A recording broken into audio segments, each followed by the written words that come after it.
Hey guys, I thought I'd do a little bit of a different video. This is a bit of a tester. Let me know if this is something you guys are interested in and something you get value out of. So I think the AWC is happening in EU and the US right now. I was supposed to try and qualify, just as a bit of fun, but unfortunately our team kind of fell through. We couldn't get the registrations in on time on the new one, and we'll definitely be there trying to qualify for the next one. So watch out for that. I'll probably stream it too. It'll be fun. So one of the things I wanted to do is we've seen way more warriors in the AWC than pretty much ever before. Maybe season one there was a fair few, but right now warriors are very very meta. They're probably the strongest melee, right? Probably arguably one of the strongest classes in the game. Like in terms of obviously there's one of the strongest classes, but I mean the strongest class. Um, and I think it'd be really interesting to look at one of these AWC games, which is shoutcasted pretty well by like a Zico, Venruki, and Super T's. So like I think they do a really really good job at this. But what I wanted to do is because we have a lot of inexperienced players here, maybe they're like at the 1400 to like sort of 17, 1800 bracket who's watching this and they're like, I don't really know what's going on. And the shoutcasting is really sort of situational, right? They just react to what's happening. I kind of wanted to talk about these games. Like I just wanted to look at a single game, maybe that I really wanted to look at and show you guys a week, maybe a week, maybe every couple days as we go through the AWC and sort of break it down for you guys so you guys can start to use the AWC as a really good learning tool. So yeah, hit me up. Let me know if this is something you guys enjoy. If it's not, if it doesn't really change anything from the commentary that you get from watching the AWC, also let me know because I'll just stop doing them. It's better use of my time. Um, so yeah, let's jump in the first one, the Grand Arena, and this is one that I think is really really cool. Let's skip a little bit ahead. No, they just start. It is TSG, right? Frost TSG, which I think is really really like potent, especially into a lot of cleaves, into a lot of caster melee too, and DKs, I feel like with full gear, are sort of starting to feel a lot better than they used to. And we're versing the Ret Warrior Arsham, right?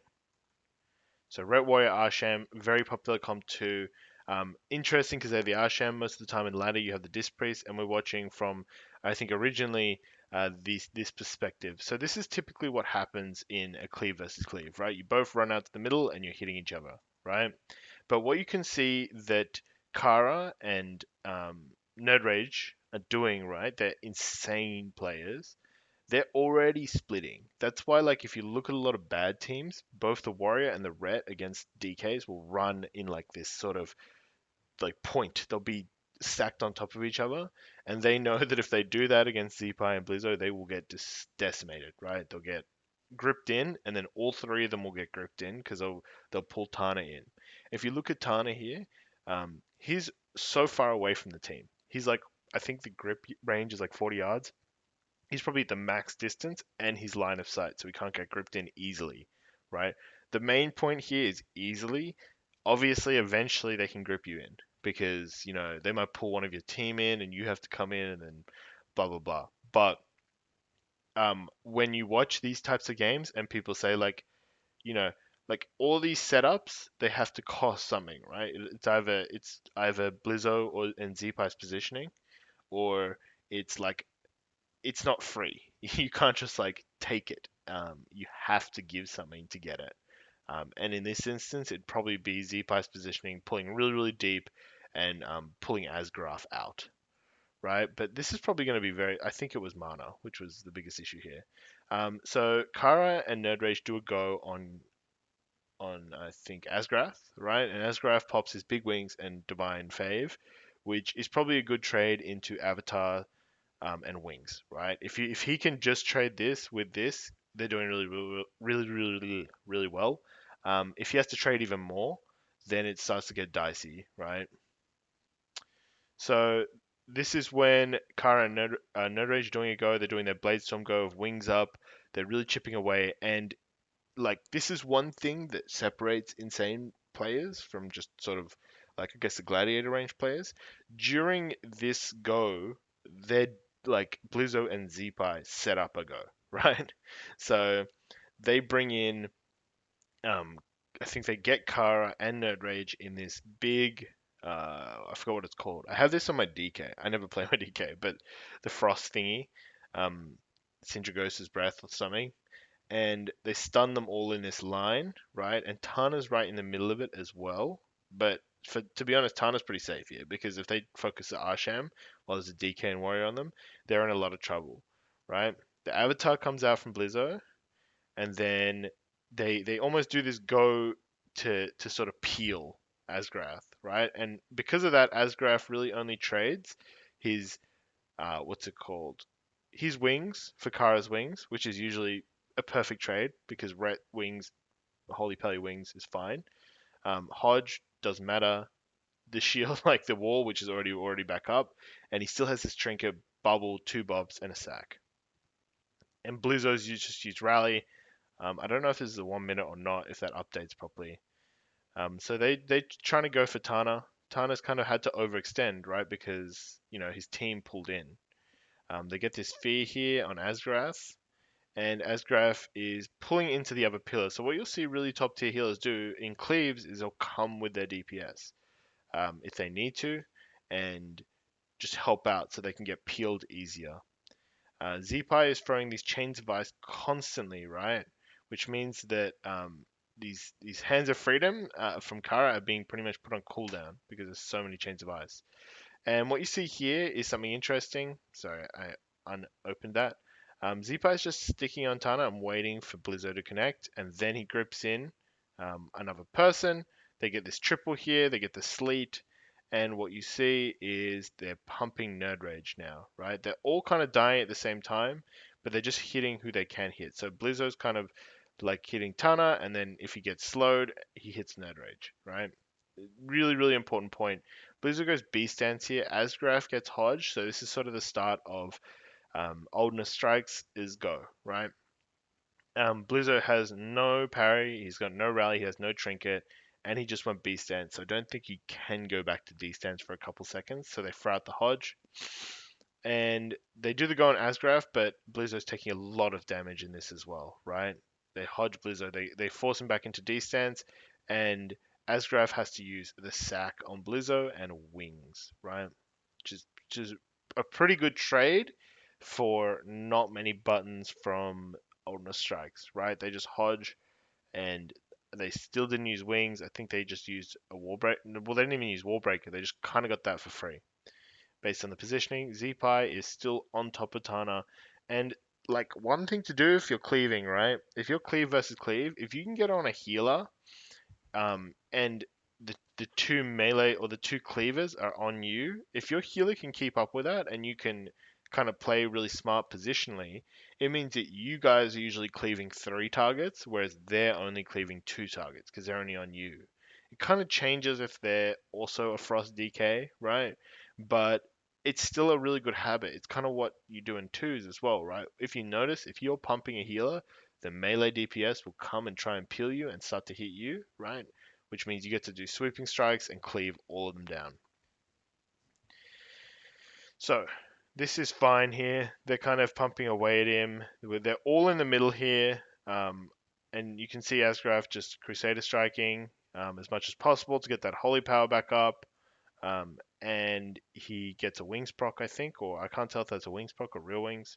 He gets hodged here. This is really, really scary, but there's no wings up yet from Kara. They do this grip go here, and then Zeepai pops the insane stun on all targets, right? He's got his grippy hands out, and almost everything's dying now. They're having to use parry and cooldown. Nerd Rage uses his parry here um, to sort of make sure that he doesn't die in this cleave. That's one thing that I see a lot of warriors not using, is they'll be getting smashed in cleave, and they won't use their parry because they're not getting focused.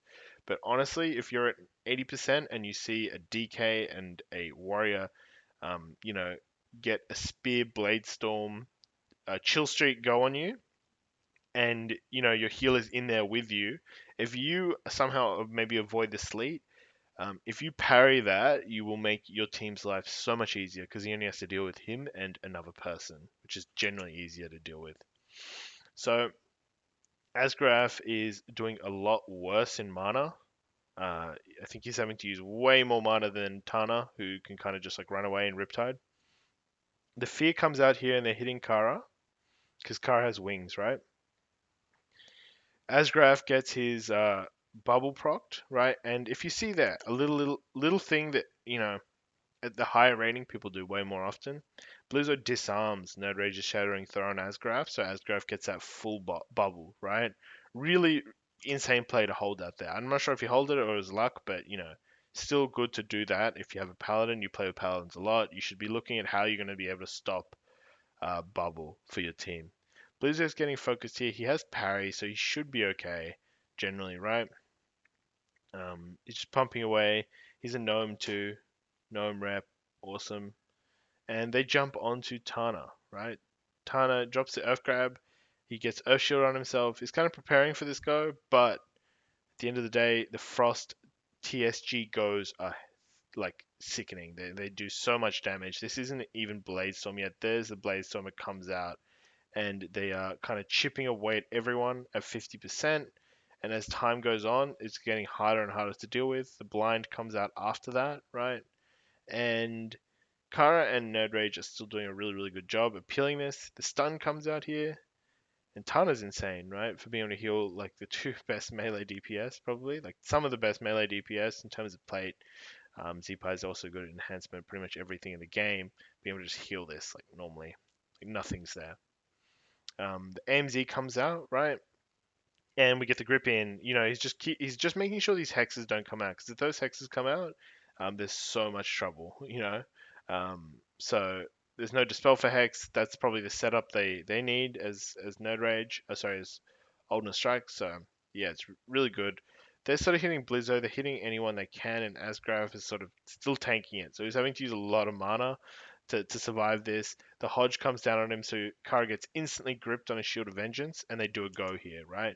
So that's one way that these guys are counterplaying. They're not playing in the scripted format. They're almost going on their team, on the other team's goes, because if you think about Frost TSG, right, your biggest peel is also your go.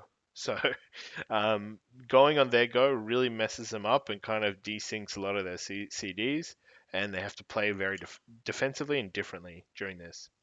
The Bladestorm comes out on Blizzo with the bot, and you see the Kara just got one shot. So if you break this down a little bit, so Kara's at full health, and I think Blizzo, he does like what I recommend a lot of people do if you're playing a setup cleave comp like this, right?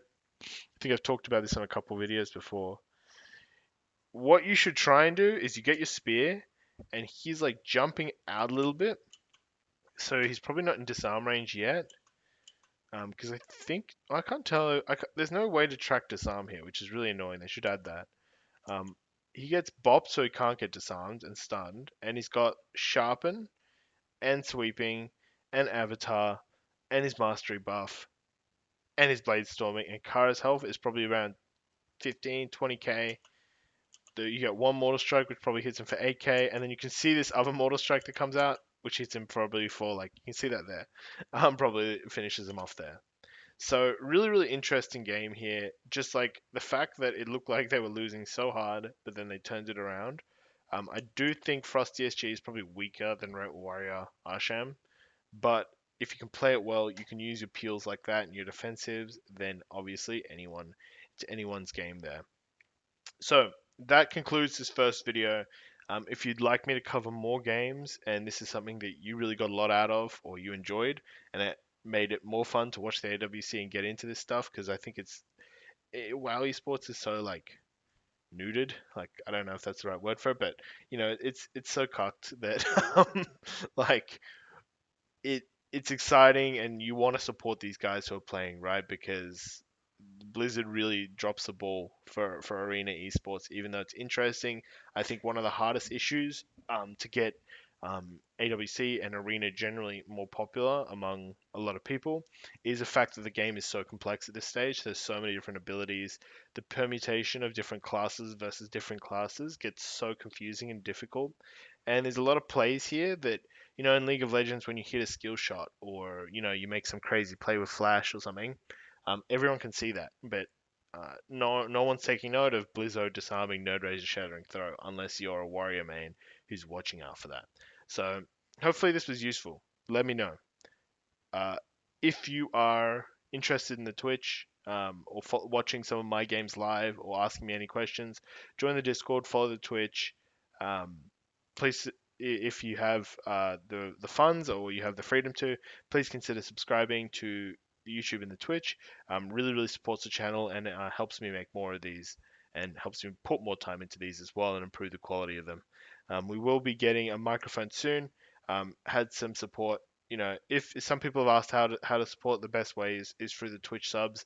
Um, I will just go and grab one. I've had some suggestions on the Discord below. If you have any great suggestions for these like YouTube mics, let me know. I'm happy to take them and use them. So peace out, guys.